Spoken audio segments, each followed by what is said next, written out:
Welcome to my channel. And here I'm going to show you how you can insert an image on an AutoCAD page as we have here.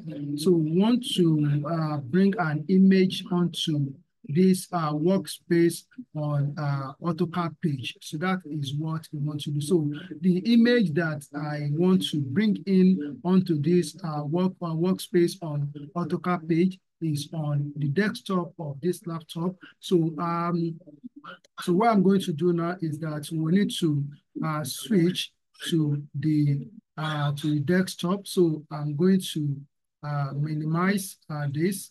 Then I'm going to share my desktop. So this is the desktop. So I'm sharing this. So now I want to bring this object onto the AutoCAD workspace. So I'm going to right click on this object. So then I will click on edit.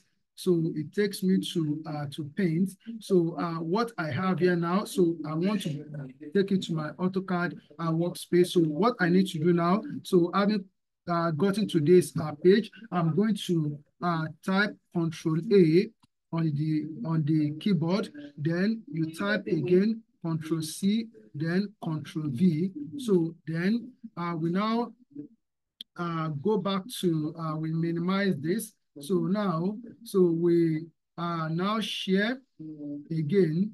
So the AutoCAD page. So just I'm sharing it now. So now what we need to do now is to type on the AutoCAD page. So insert OBJ. So insert OBJ. So I'll just come and click on it. So now, so we are waiting. So now that has brought us to this insert object page. So just scroll down and then, so you click on paint brush picture, paint brush picture. So I click on it, then I will, okay.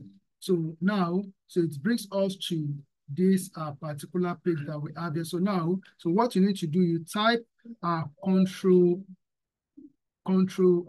V, then Control S.